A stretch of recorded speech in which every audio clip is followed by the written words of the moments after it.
আজকে মুসলমানদেরকে কারা হত্যা করছে? ইহুদিরা। আর ইহুদিদের মামু চাচা হচ্ছে আমেরিকা। এই মামু চাচার হাত যদি ভাঙতে হয়, সারা দুনিয়ার মুসলমানদের ঐক্যবদ্ধ হতে হবে। আজকে মুসলমানদের ঐক্যবদ্ধ কোনো প্ল্যাটফর্ম নাই।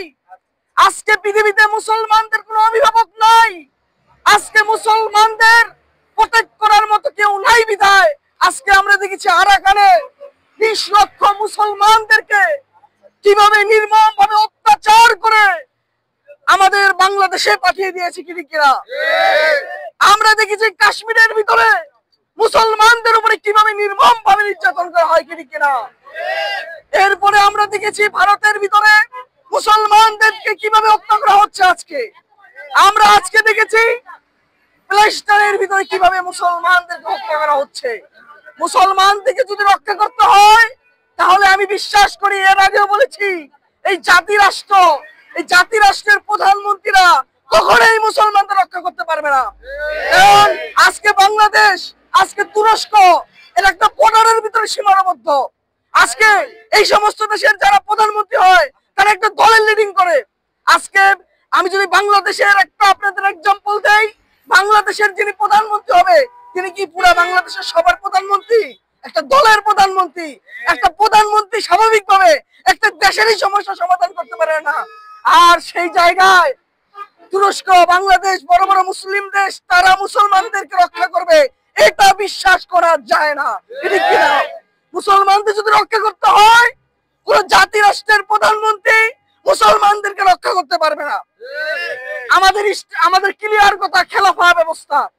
বিশ্বের যে কোনো প্রান্তে একটা খেলাফা ব্যবস্থা হোক, একটা খেলাফা প্রতিষ্ঠা হোক, ওই খেলাফার অধীনে থাকবে প্রত্যেকটা।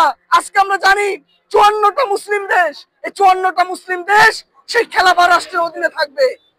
ওই খেলাফা রাষ্ট্র সর্বসময় প্রোটেক্ট করবে মুসলমানদেরকে। তাছাড়া আমরা বিশ্বাস করি কখনো এই জাতিরাষ্ট্র মুসলমানদের রক্ষা করতে পারে না। কি ঠিক কিনা?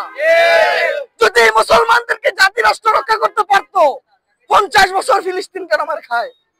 আজকে 20 লক্ষ রোহিঙ্গারা বাংলাদেশে, তাদের কোনো সমাধান কেন নাই? আজকে কাশ্মীরের মুসলমানরা মার খায়, আজকে ভারতের মুসলমানরা মার খায়। চিন্তা করেন না কয়দিন পরে আমরাও মার খাবো, কারণ আমাদের কেউ নাই। আজকে আমাদের কেউ নাই। আপনি আগে বলেন আমি বাঙালি, তারপরে বলেন আমি মুসলমান। কয়জন বলে যে আমি আগে মুসলমান তারপরে বাঙালি? আমরা সবাই আজকে জাতিরাষ্ট্রের ভিতরে আছি। অতএব ভাইরা, আমরা আমাদের এই ভাইদেরকে কিভাবে রক্ষা করতে পারি? এখন সবচেয়ে বড় ভূমিকা যদি রাখতে পারে এই বাংলাদেশের সেনাবাহিনী, তারা পারে।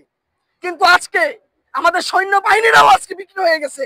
কেননা তারাও আমেরিকার বিরুদ্ধে কথা বলবে না। কেননা তারা একটা মিশনে গেলে এক একটা সেনাবাহিনী 40 থেকে 50 লক্ষ টাকা পায়।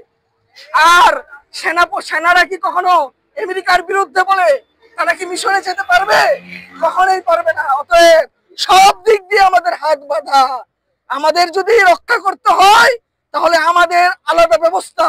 যেভাবে ওসমানীয়রা 600 বছর মুসলমানদেরকে রক্ষা করেছে, আজকে থেকে নিয়ে 100 বছর আগে 1920 সালে আমাদের ওসমানীয় খেলাফত ব্যবস্থা ধ্বংস হয়ে গেছে। এরপর থেকেই মুসলমানরা তাম দুনিয়ার ভিতরে নির্যাতিত, নিপীড়িত। ঠিক কিনা? এই অবস্থাতে আমার বক্তব্য আমি আর বাড়াবো না। এখন আমাদের সম্মুখে মূল্যবান কিছু কথা বলবেন হযরত মাওলানা মুফতি হামিদুর রহমান সাহেব।